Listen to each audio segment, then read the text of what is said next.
So you see, just in white is the Ministry of the Armies, and the other lady is the Secretary of State. Because for the first time, the President appointed a minister and a Secretary of State without title, meaning that the Secretary of State is just here to help the minister and to take whatever the minister gives them to do. And there we have indeed the two leaders meeting there. He's a president, isn't he, who's acutely aware of symbols and the importance of using symbols. Indeed, and optics, and really how to get the most out of them. I think it's interesting to see that even if he's a young president, he had a cursus in philosophy. So he had to think about all that prior to taking his position. Right, so indeed he is making the rounds and saying hello to everyone there, also sitting there in the tribune, this as they will be watching the French forces alongside. All right, folks, so we just received pool feed right now. Just give us a second while we put it up so that way nobody will be talking over it. So just give me 1 second and I'll put it up on your screen, and we'll go on from there so we can all enjoy the festivities here with President Trump. So just give me a second, and I'll put it, like I said, I'll put it up on your screen, and we'll go on from there. So we're almost done. Almost done.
« 1917-2017. D'une guerre mondiale à une guerre mondialisée. D'une technologie naissante à une technologie maîtrisée. Des parallèles indéniables et des différences considérables.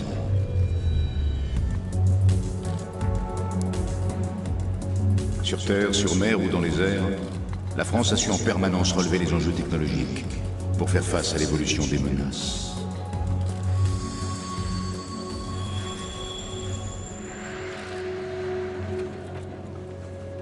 La Grande Guerre est la première guerre industrielle de l'histoire. Face à un conflit qui s'enlise, les belligérants multiplient les innovations technologiques. Pour la première fois en avril 1917, des blindés sont engagés dans la bataille, en appui des troupes qui s'élancent à l'assaut du chemin des dames. Les Schneider, initialement destinés aux actions de rupture, y connaissent leur bataille du feu.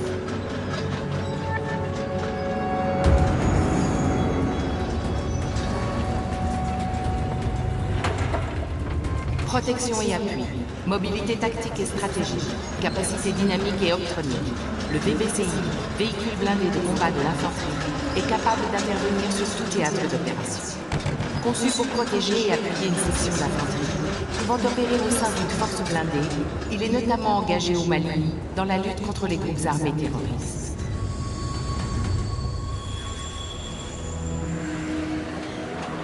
Des marins dans des derniers, il y en a quelques exemples en 1906. Mais ce sont essentiellement les fusiliers marins qui sont engagés dans les combats terrestres. S'illustrant dès 1914 de Vince Daniel mort, ils combattent encore dans les tranchées de l'Aisne et des Flandres, tandis que les frappes des canonniers marins contribuent à désorganiser les relèves et les approvisionnements ennemis.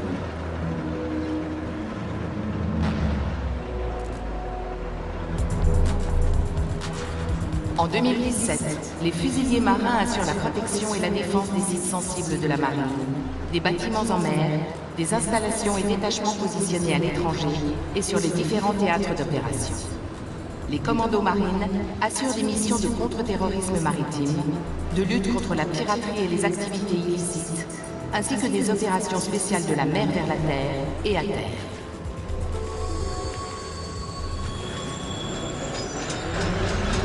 Au lendemain de l'offensive nouvelle, l'état-major croit toujours en l'artillerie spéciale. En juin, les Sachemont participent avec succès à la reprise de la guerre de la mer.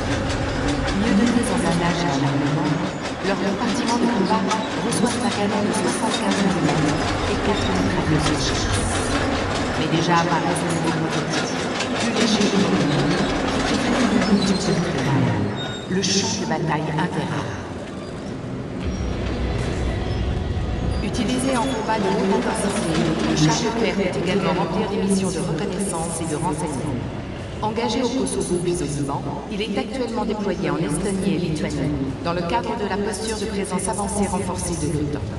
Les travaux de rénovation Scorpion permettront au Leclerc d'améliorer sa puissance de feu, sa protection, et assureront dès 2020 sa totale intégration au sein des futurs groupements tactiques interarmes Scorpion.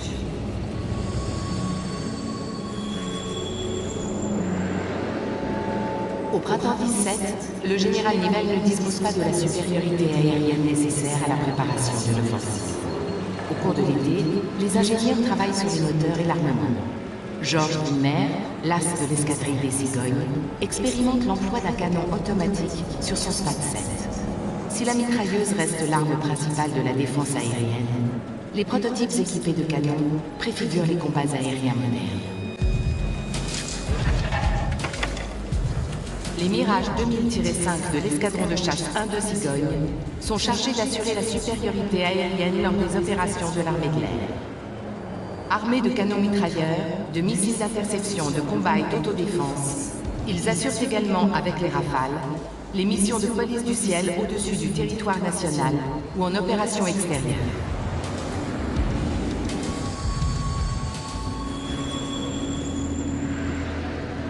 Le mois d'octobre 1917 est marqué par le succès de l'offensive sur le secteur de la Malmaison. Il valide la nouvelle doctrine opérationnelle, multiplier les attaques limitées pour user l'adversaire et réduire les pertes. Dans ce contexte, le canon 155 GBF, tracté par des camions Renault ou Bastille, est adopté pour sa portée et ses capacités de tir, mais aussi pour son essieu à roues métalliques et suspension, qui facilite son déploiement sur des zones tourmentées du feu. Le César, automoteur d'artillerie à roues, doté d'un canon de 155 mm, propose une définition moderne du concept de mobilité stratégique et tactique. La cadence, la portée et la précision de son système de tir automatisé sont des atouts pour les missions d'appui-feu ou les frappes en profondeur. C'est l'un des canons les plus sollicités, de l'Afghanistan au Liban, du Mali à l'Irak, où il apporte un soutien aux forces locales engagées dans les combats contre Daesh.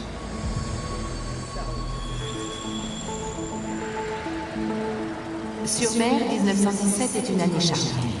Il faut notamment répondre aux attaques contre l'approvisionnement allié mené par les U-boats allemands. À bord de sous-marins français chargés du blocus et de la surveillance des bases navales et des détroits, on teste de nouvelles torpilles et des capteurs de détection.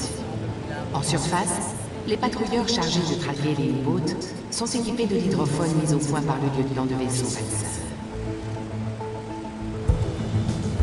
À l'heure où 90% des marchandises transitent par mer, où les espaces maritimes sont porteurs d'enjeux stratégiques, le SNA, sous-marin nucléaire d'attaque, est tout à la fois un navire de combat et un instrument de puissance. Ces missions s'articulent autour des fonctions de dissuasion, de prévention, protection et projection. L'arrivée de son successeur à l'horizon 2019 s'accompagnera d'une augmentation de ses capacités, comme la mise en œuvre d'un missile de croisière navale.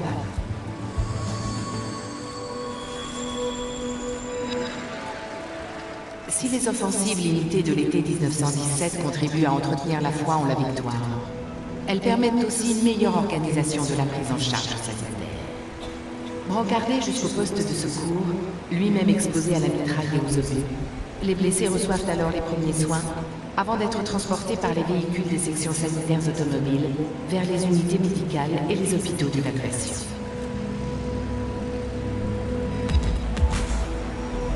Depuis les années 1980, les capacités et les équipements du véhicule de l'avant-blindé sanitaire, ou VAPSAN, s'adaptent aux différents théâtres d'opération afin d'assurer la prise en charge du transport des blessés vers les postes médicaux ou les hôpitaux du service de santé des armées. Actuellement projeté au Liban, en Afrique et dans les pays baltes, le VAP sanitaire doit être prochainement remplacé par le nouveau véhicule blindé multirôle sanitaire.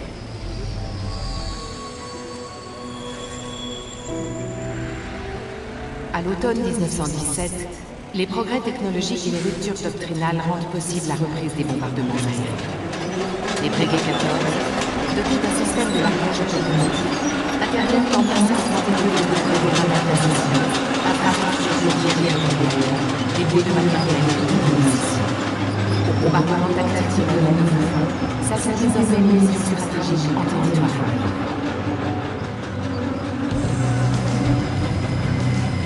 Positionnés sur les théâtres d'opérations extérieures, les Rafales équipés de systèmes de minage de bombes de missiles sol bénéficient de cette capacité d'entrer en premier et de frapper en profondeur. La longe, la précision des tirs ennemis ou par mauvais temps et la permanence sur zone, rendue possible grâce au ravitaillement en vol, leur permet de traquer sans relâche les groupes terroristes jusque dans leurs repères.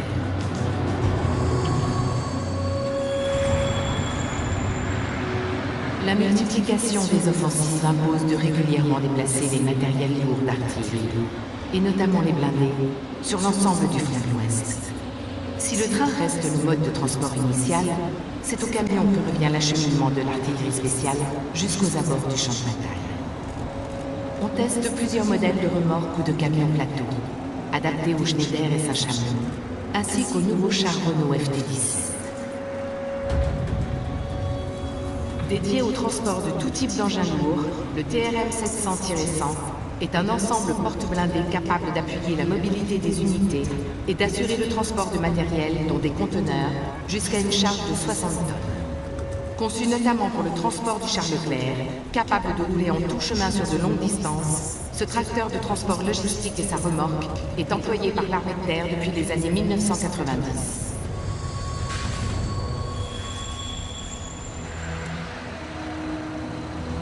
En mer et le long des côtes, d'importants moyens navals et aériens sont engagés dans la lutte anti-sous-marine. En complément des ballons captifs, dirigeables et hydravions décollent des centres d'aviation maritime pour traquer les U-boats ou escorter les convois. À la fin de 1910,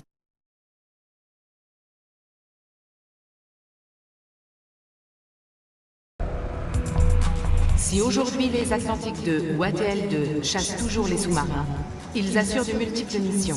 Sûreté de la force océanique stratégique, lutte anti-surface, guerre électronique. La polyvalence de leurs senseurs leur permet d'intervenir au profit de forces navales ou terrestres, de rechercher du renseignement, de lutter contre les trafics maritimes ou de remplir avec les Falcon 50 des missions.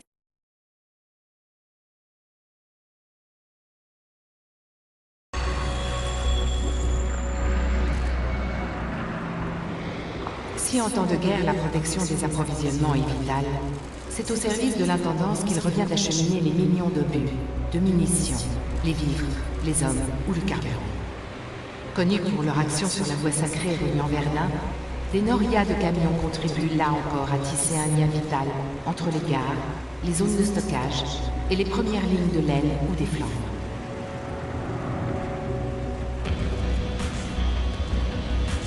Le PPLOG, véhicule appartenant à la famille des porteurs polyvalents terrestres projetables, dispose d'un fort potentiel de chargement et peut être décliné dans de nombreuses configurations. Employé notamment dans le cadre de l'opération Barkhane, il bénéficie d'une grande mobilité, de capacités de protection renforcées et des derniers systèmes de communication et d'aide au commandement.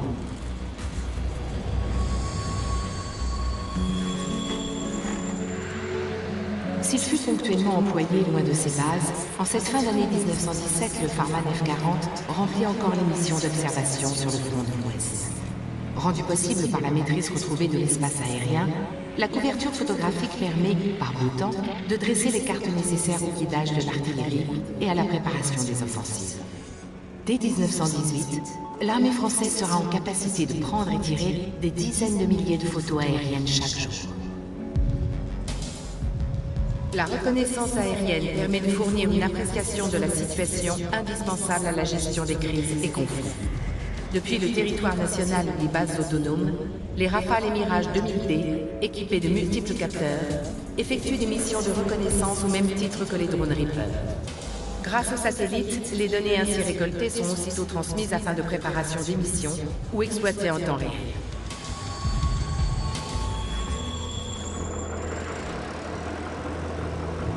L'année 1917 qui se termine aura mis en évidence l'action des régiments du génie, indispensables à l'acheminement et à la mobilité des hommes, du matériel et des véhicules vers le front. Dans la tourmente du mois d'avril, c'est notamment grâce aux ponts flottants que des milliers de combattants purent franchir l'Aisne, puis l'Ailette, et bientôt la Meuse, l'Escaut ou le Rhin. L'armée de terre dispose aujourd'hui d'un matériel sans équivalent pour le franchissement des obstacles, rivières ou crevasses. Le SPRAT, système de pose rapide de gravure, permet le passage de véhicules à roues ou chenillés, comme le char Leclerc, sur des brèches pouvant mesurer jusqu'à 24 mètres de large. Pont modulaire d'assaut, il augmente le potentiel de mobilité des unités engagées dans la zone des combats.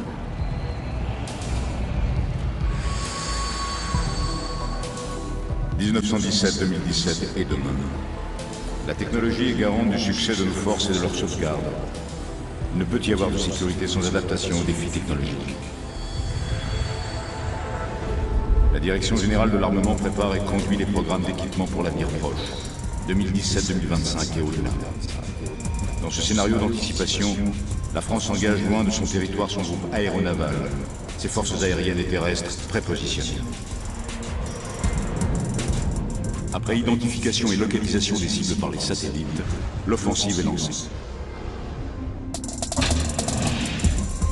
Missiles de croisière navale à longue portée et missiles Scalp frappent les centres de commandement, bases aériennes et dépôts de munitions. La maîtrise du ciel est assurée par des Rafales équipés de missiles d'interception Météor et des drones furtifs.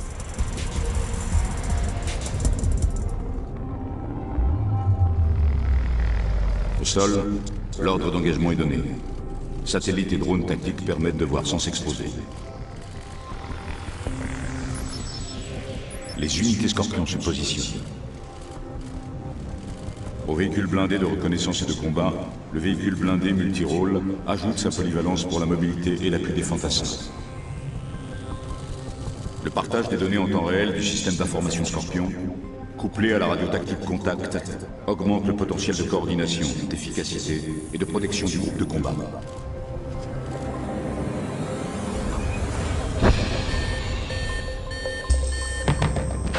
Pris à partie, le véhicule blindé multirôle active ses contre-mesures pour faire échec au missile, tandis que les fantassins se déploient.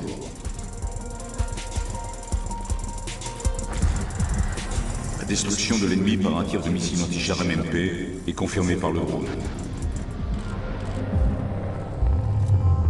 Les équipements connectés et intégrés comme l'antenne dans le gilet offrent aux fantassins confort d'utilisation, gain de poids, protection accrue et l'autonomie nécessaire grâce à une pile à combustible. Le nouveau fusil d'assaut et les jumelles de vision nocturne infrarouge et laser participent de la supériorité tactique des fantassins, tout comme l'emploi d'un dermosquelette qui facilite le transport et la mise en œuvre de charges lourdes, comme le robot de reconnaissance. Ces images facilitent l'anticipation du chef de section et de ses troupes, qui achèvent de sécuriser la zone et se regroupent. Mais soudain, une nouvelle menace est détectée, un appui-feu demandé.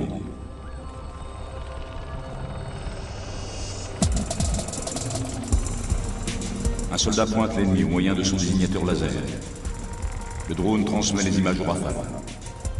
L'identification de la cible est confirmée.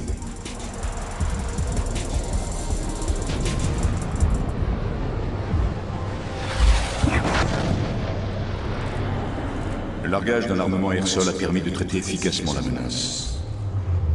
La destruction confirmée par le drone tactique, les véhicules du groupe de combat Scorpion se repositionnent. Rafales et drones furtifs repartent vers les bases aériennes et le porte-avions Charles de Gaulle. Par son approche globale et l'optimisation des nouvelles capacités d'échange d'informations, la modernisation des groupements tactiques interarmes réalisés par Scorpion a permis d'en accroître l'efficacité et la protection.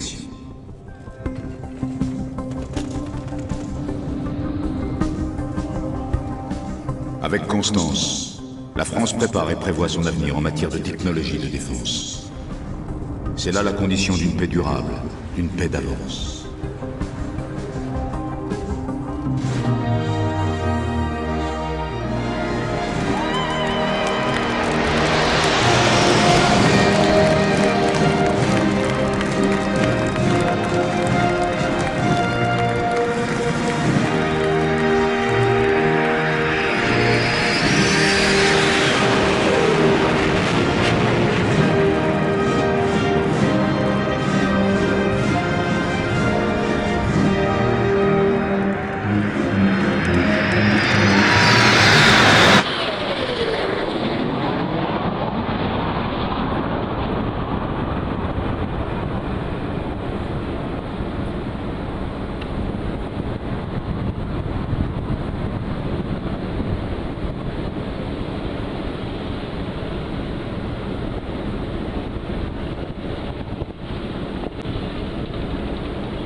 Mes chers concitoyens de métropole, d'outre-mer et de l'étranger, en ce 14 juillet, nous célébrons la France.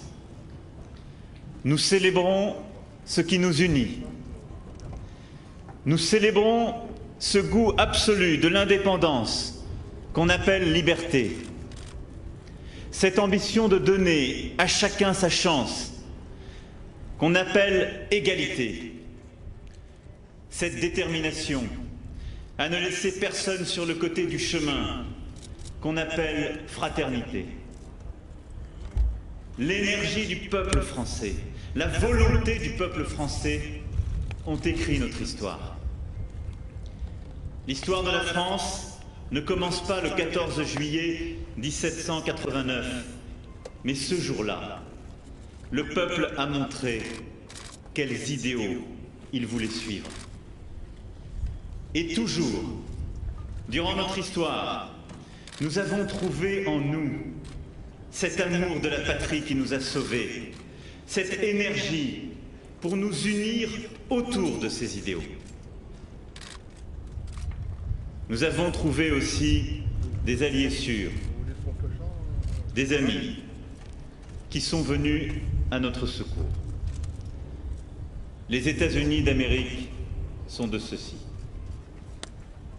C'est pourquoi rien ne nous séparera jamais.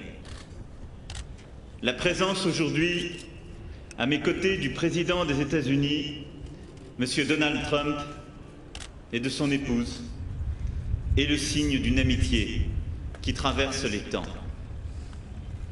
Et je veux ici les remercier. Remercier les États-Unis d'Amérique pour le choix fait il y a 100 ans.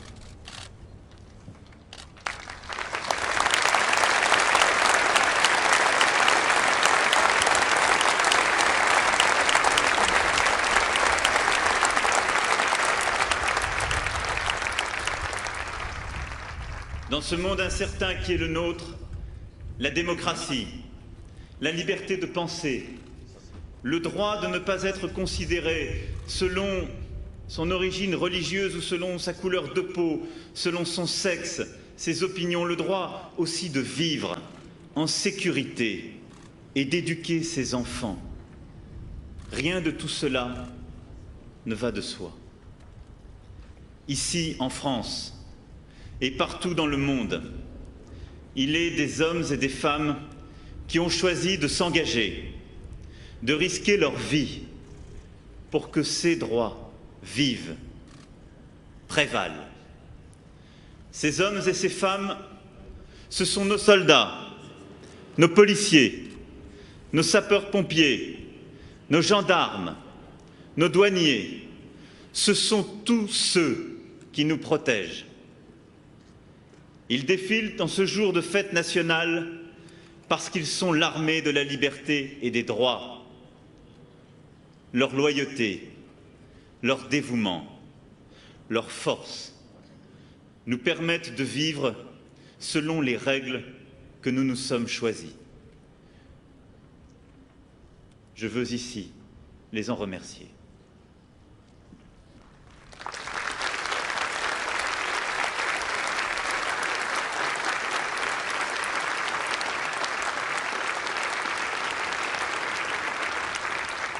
La nation tout entière vous en remercie et je sais que c'est le prix du sang qui est parfois payé. Je sais les morts pour la France, les morts au service de la France, qui laissent des veuves, des enfants, des parents, des proches. Chers concitoyens, depuis 100 ans, presque jour pour jour, la République prend tous ses enfants sous sa protection. Elle protège et assiste aussi les enfants des déportés et depuis peu les enfants des victimes du terrorisme. Ce sont les pupilles de la nation. Ils sont là, devant moi, et je leur adresse un salut chaleureux. Parce que les ennemis de la France, sur notre sol ou ailleurs dans le monde, vous ont pris un être cher. La France vous doit son soutien constant et durable. Je salue aussi les soldats blessés qui sont venus aujourd'hui, ceux qui sont encore hospitalisés et ceux qui, petit à petit, reviennent à une vie normale. Nous n'ignorions pas la grandeur de votre sacrifice et vous trouverez toujours la patrie à vos côtés dans la conduite de votre vie. En ce jour de fête nationale, notre devoir est de ne jamais oublier le prix que nous avons payé pour conquérir nos droits, le prix que nous sommes prêts à payer pour les défendre, car ce sont eux qui nous unissent, qui font la France et qui font que la France est aujourd'hui ce qu'elle est. Je souhaite à toutes les Françaises, à tous les Français, à tous ceux qui ont choisi la France et à tous ceux qui l'aiment, une fête nationale sereine et joyeuse. Vive la République, vive la France.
All right, folks. So that concludes President Trump's visit to France. Right now, he's headed to the airport, and he's headed back to the United States. He should land here at exactly maybe around, they said 3 p.m. Eastern. So, yeah, President Trump is coming back to the U.S., and it was a successful trip to France, I guess. And he wanted to make sure that everything was good between French and American relations and all that stuff. He just wanted to strengthen our relations between the United States and France. So yeah, folks, it's like 3 o'clock in the morning here in the Pacific. And I hope that you guys enjoyed. Thank you very much for choosing us here as your stream of choice. And if you are new to the community, we encourage you to join us by clicking the subscribe button. We stream everything that has to do with the administration, political news, and events and stuff like that. So we hope that you guys join us on the next stream by hitting the subscribe button and also the notification bell right next to it. You know, if you guys can do us a solid as you guys say good night or good morning or whatever, if you guys can hook us up with a thumbs up, that would be great. And like I said, thank you very much for joining us. My name is Jen. I'm from Golden State Times, and I'll see you guys soon. Really quick, just in case you know we have any donut lovers out there, Krispy Kreme is celebrating their 80th anniversary. So if you guys go to Krispy Kreme, if you guys have any around you, a dozen is 80 cents. That's awesome. I think that's awesome. I'm about to head out to Krispy Kreme right now and get my dozen for 80 cents. So I guess is like their promotion for their 80th birthday. So that's pretty cool. So yeah, folks, thank you very much for joining us. Like I said, if you are new, subscribe, follow us on social media, links in the description below, and I'll see you soon. Peace.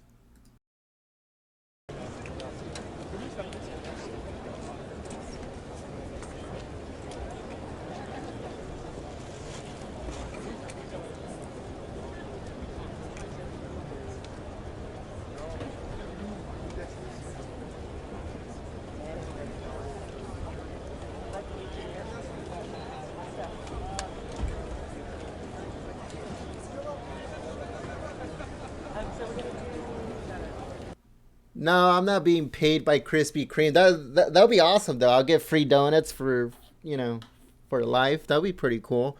But no, I'm the closest one to where I live is like 45 minutes away. So no, I'm not advertising. I'm just saying that if you guys like Krispy Kreme, they're 80 cents right now for a dozen. That's all. I'm not being paid or anything. Hey Krispy Kreme, if you're listening, what's up?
Merci aux sauveteurs en mer.